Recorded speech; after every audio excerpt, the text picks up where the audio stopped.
She thought no one could see her abuse my daughter. She didn't know I'd given her a spy earring until I heard the slap from Singapore and sent police to my father's house. The hum of the Airbus A350 was a constant, monotonous drone, a sound that usually signaled transition for me.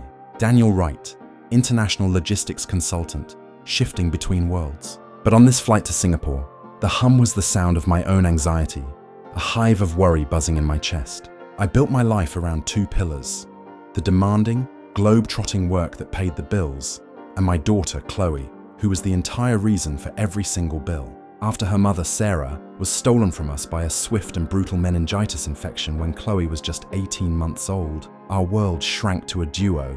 We were a team, a fortress of two, and I was the perpetually worried architect of its walls.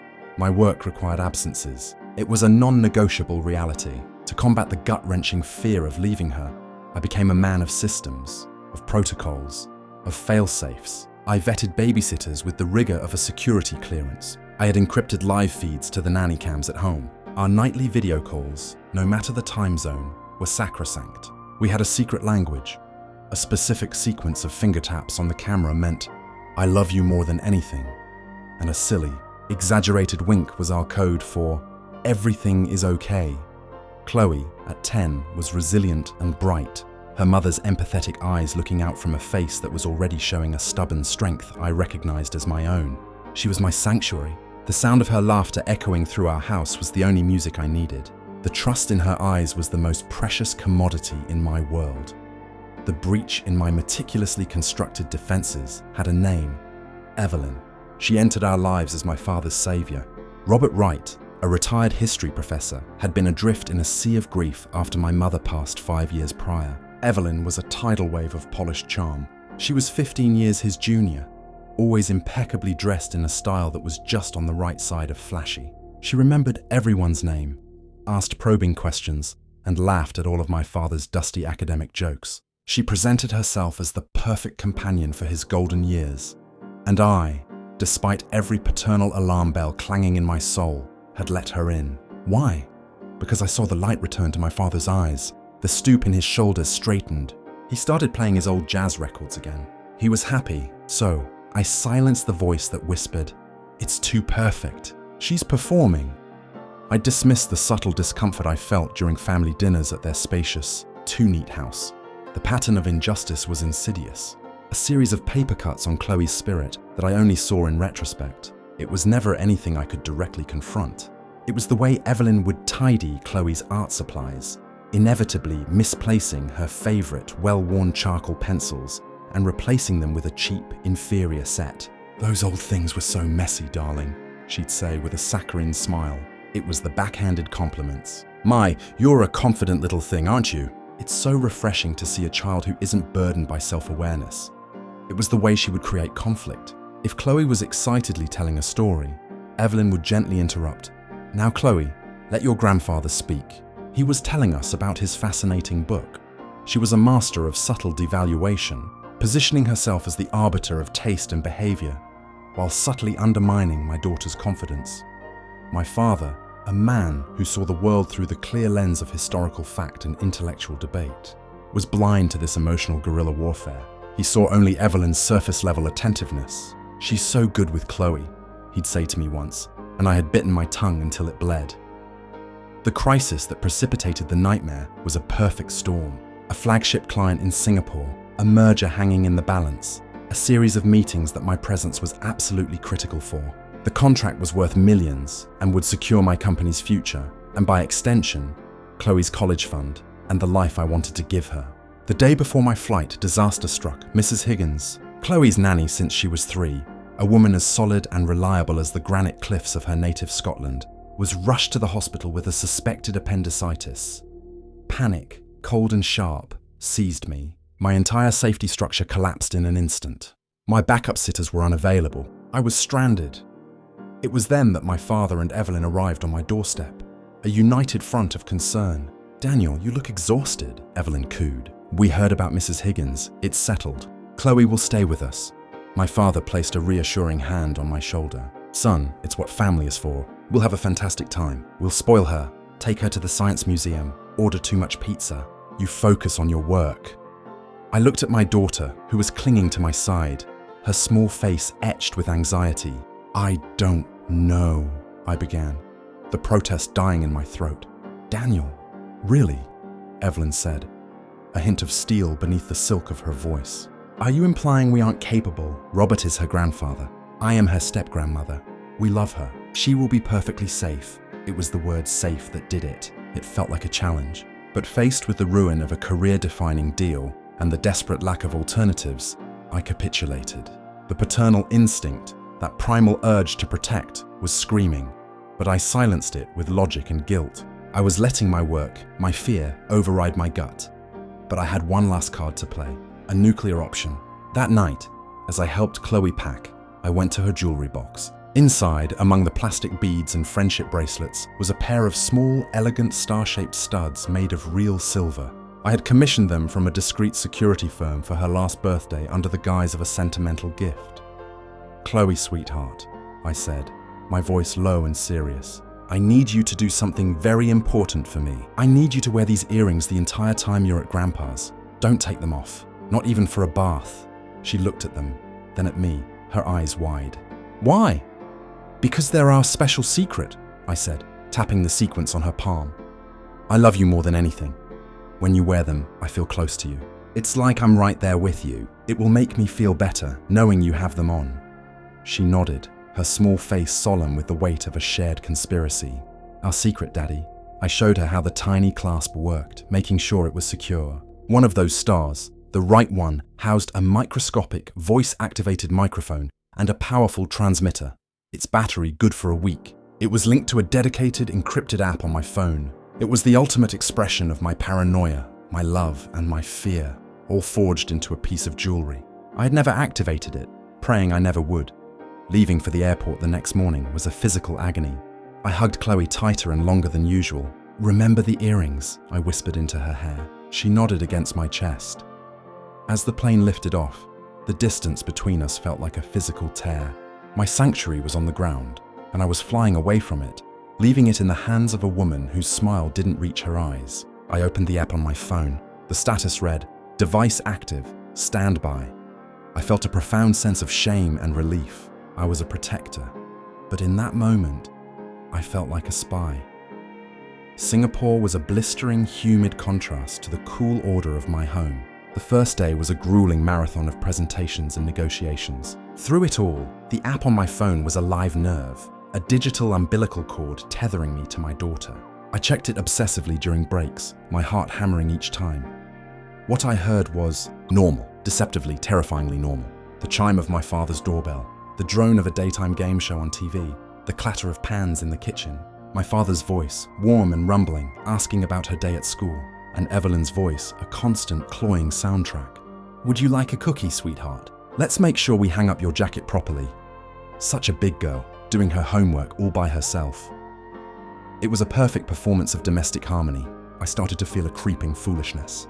My expensive, high-tech safety net was capturing nothing more sinister than the mundane sounds of a grandparent's house. The tension in my shoulders began to ease. Maybe I was paranoid. Maybe my instincts were wrong. Maybe Evelyn was just a slightly awkward, overly eager woman trying too hard.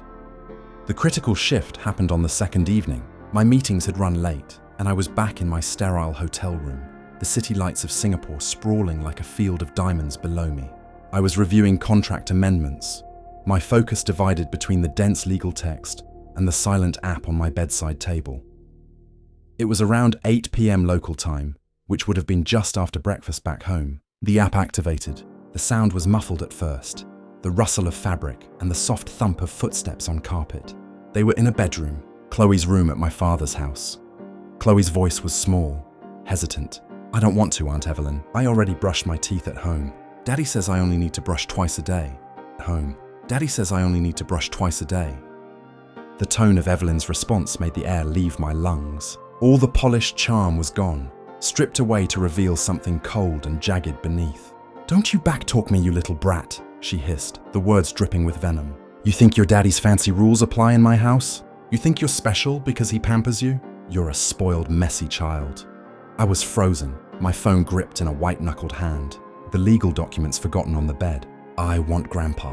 Chloe cried out, her voice pitching higher with fear. There was a sharp, sickeningly familiar sound, the crisp impact of a hand on soft skin, a slap. It was unmistakable. It was followed by a piercing, raw scream from my daughter, a sound of pure, unadulterated terror and pain that tore through the digital connection and shattered the very foundation of my world. "You will do as I say," Evelyn shrieked, her voice a feral snarl. "This is my house when your worthless father isn't here. You think he's coming to save you. He's off playing important businessman. He doesn't care about you. He left you here with me." I heard scuffling, a cry of pain from Chloe, and then the sickening, heavy thud of a small body being shoved violently against a wall. A framed picture rattled and fell, glass shattering. The line in the sand wasn't just crossed, it was detonated. The betrayal was so profound, so visceral, that for a moment, the world consisted only of that audio feed, a live broadcast from my personal hell. The hurt and the panic were immediate and overwhelming, but they were instantly consumed by a cold, hyper-focused, and absolutely merciless rage. The shift was tectonic. Daniel the consultant was gone. Daniel the protector was now a weapon, and he had been aimed. I did not scream. I did not throw the phone. I moved with a calm, terrifying precision. My first call was to the emergency line for Child Protective Services in my hometown. My voice was a low, controlled monotone, belying the storm inside. "I am reporting an active physical assault on a minor. The address is 1824 Maple Drive. The victim is Chloe Wright, age 10. The perpetrator is Evelyn Wright, her step-grandmother. I am her father calling from Singapore. I have live audio evidence of the assault occurring at this moment. The child is screaming. You need to send a unit immediately." I gave them my father's name, my details, everything, my voice never wavering. I stressed the international nature of the call to underscore its urgency. The dispatcher, to her credit, took it with grave seriousness. I hung up and immediately called my father's landline. It rang 4 times. Each ring was an eternity. He answered, his voice cheerful. "Wright residence." "Dad," I cut him off, my voice ablade. "Listen to me. Evelyn is hurting Chloe, right now, in your house. I have audio evidence. I've already called CPS and the police. Get to Chloe, now." I heard a sharp, guttural intake of breath, a sound of pure, uncomprehending shock. Then the phone clattering to the floor. I didn't wait. I ended the call. I was already opening my laptop, my fingers flying across the keyboard. I pulled up the airline website, my mind a cold, clear engine of purpose. I found 1 seat left on a flight leaving for home in 3 hours. I didn't look at the price. I booked it. I threw my belongings into my suitcase with methodical speed. Within 20 minutes, I was in a taxi, racing through the neon-lit streets of Singapore toward Changi Airport. The 14-hour flight home was a special kind of torture. Trapped in a pressurized metal tube, 40,000 feet in the air, hurtling through the darkness. I couldn't sleep. I couldn't eat. I replayed the audio in my mind. A horrifying loop of my daughter's scream and Evelyn's vicious snarl. I stared at the flight map on the screen in front of me, watching the tiny, agonizingly slow progress of the icon across the Pacific Ocean. Every minute was a lifetime. Every mile was a canyon between me and my child. I was a father, and my daughter was being hurt, and I was utterly, helplessly trapped. It was the longest night of my life. The wheels of the plane touching down on the tarmac sent a jolt through my entire body. I was the first person standing as soon as the seatbelt sign chimed off. I didn't wait for my carry-on. I pushed past the other drowsy passengers and half ran through the terminal, my passport a blur in my hand at customs. I hailed a taxi and gave my father's address, my voice rough with exhaustion and sustained fury. I arrived to a scene of grim resolution. A marked police car and a nondescript sedan were parked in the driveway. My heart was a frantic drum against my ribs. I burst through the front door. The scene in the living room was frozen in a tableau of aftermath. A uniformed police officer stood with a notepad. A woman with a kind, concerned face, the CPS worker, was sitting on the sofa. My father was there, his face a ghastly shade of grey, his eyes red-rimmed and hollow. He was holding a trembling Chloe, who had her face buried in his chest, her small shoulders shaking. The moment I crossed the threshold, her head snapped up. "Daddy!" She broke from my father's grasp and flew across the room, crashing into my legs, her arms wrapping around me in a vice-like grip. I sank to my knees, holding her, burying my face in her hair, whispering her name over and over like a prayer. The relief of holding her was so potent it was almost a pain in itself. Then I pulled back, my hands cupping her face. That's when I saw them, the evidence, the brutal physical proof of the audio nightmare. A faint but unmistakable purplish handprint bloomed on the tender skin of her upper arm. On her left cheek, a red swollen patch was forming, the outline of fingers just visible. A small butterfly bandage was on her forehead, where she'd been shoved into the wall. The sight was a physical blow, a white-hot brand of rage searing through my veins. But I kept my expression calm for her. "It's okay, baby. Daddy's here. You're safe now." The CPS worker, Ms. Evans, introduced herself. The police officer, Officer Miller, was somber. I provided my statement, my voice steady. I told them about the earring, about the app. I handed over my phone. Officer Miller plugged it into a device and listened to the selected timestamp, his face growing progressively harder, his jaw tightening. "This is compelling evidence, Mr. Wright," he said, his voice low. "This is unequivocal." Evelyn was seated in an armchair in the corner, a shriveled, pathetic figure. Her perfect hair was disheveled, her makeup streaked with tears. The performance was over. When she saw me look at her, she began to sputter. "Daniel, please, it was a misunderstanding. She fell. She's a difficult child. She provoked me. You have to believe me." My father spoke then. He stood up, his tall frame seeming to fill the room with a new, formidable authority. His voice, usually so gentle, was trembling with a cold, unforgiving fury I had never heard before. "Get out of my house, Evelyn," he said, each word a shard of ice. "Now, take nothing. Your lawyer can contact mine." The collapse of her world was instantaneous. She was escorted from the house by Officer Miller, not in handcuffs yet, but with the clear understanding that charges were imminent. The sound of the door closing behind her was the most final sound I had ever heard. The strategic awakening began the moment she was gone. The protector was now the strategist. My father and I were a united command. "Dad," I said, my arm around Chloe, who was now clinging to my side, silent but watchful. "I'm pressing charges." "Full extent," he nodded, his gaze steady on mine. "Of course, I'll be giving a statement to that effect. And I am filing for divorce." Immediately, he didn't hesitate. He didn't make excuses. The scales had fallen from his eyes with brutal, devastating clarity. He saw the monster he had invited into their lives, and his priority was now, and would always be, his granddaughter. We moved to my house that night. I called my company, explained there was a critical family emergency, and delegated all my Singapore follow-ups. My world had shrunk back to its two essential pillars, and one of them had been cracked. My only job now was to repair it and ensure it could never happen again. The legal fortification was swift and merciless. My father hired the toughest divorce attorney in the state, a man known for taking no prisoners. I met with a criminal prosecutor, providing the audio file, the photos of Chloe's bruises, and my own testimony. We learned that Evelyn had a sealed juvie record for assault from another state, a fact her lawyer had desperately tried to hide. Our case was not just strong, it was unassailable. The final confrontation was anticlimactic in its legal sterility, but emotionally seismic. It took place in a plea bargain hearing, a means to avoid the further trauma of forcing Chloe to testify. The room was all polished wood and quiet efficiency, a world away from the violent emotion of that bedroom. Evelyn, dressed in a simple drab sweater, looked aged and diminished. The glamour was gone, revealing the small, mean woman beneath. When her eyes met mine, they were wide with a desperate, calculated plea. At mine, they were wide with a desperate, calculated plea.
Daniel, she whispered, leaning across the table as her lawyer spoke with the prosecutor. Please, I am so sorry. I lost my temper. It was a moment of insanity.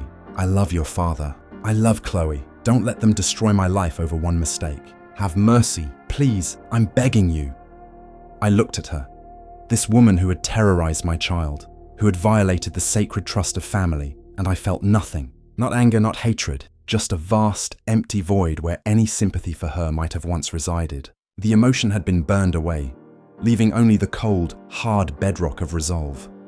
Mercy, I said, my voice so quiet it was almost inaudible, yet it carried in the silent room. You showed no mercy to a terrified 10-year-old girl who was in your care. You slapped her. You threw her against a wall. You told her that her father didn't love her.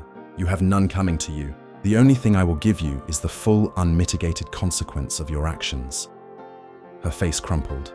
She turned to my father. Robert, for God's sake, after everything we had, tell him, make him stop this. My father looked at her, and in his gaze, I saw the historian assessing a failed regime, a broken ideology. There was no love there, only a profound and weary disappointment. You laid your hands on my granddaughter in violence, he said, his voice clear and firm, echoing in the quiet room. You broke a fundamental covenant of this family. There is no coming back from that. This family is done with you. The consequences were legally binding and socially absolute. Evelyn pleaded guilty to 1 count of misdemeanor assault on a minor and 1 count of child endangerment. She was sentenced to 3 years of probation, 200 hours of community service, and mandatory intensive anger management therapy.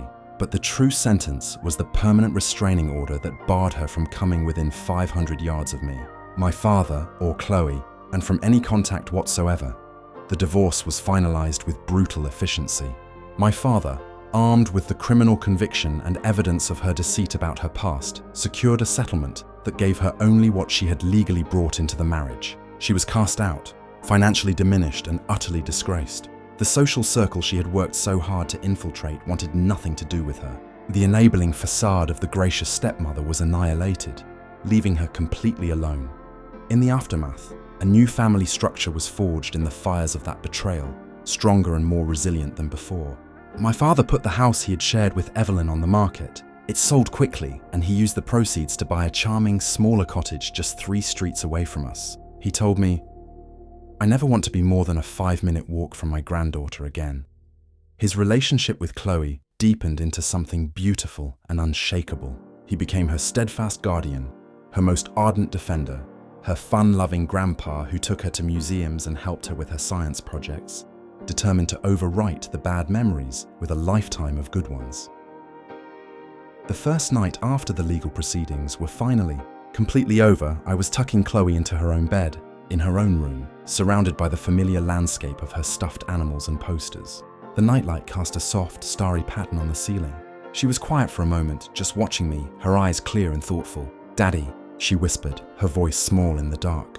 Yes, my love.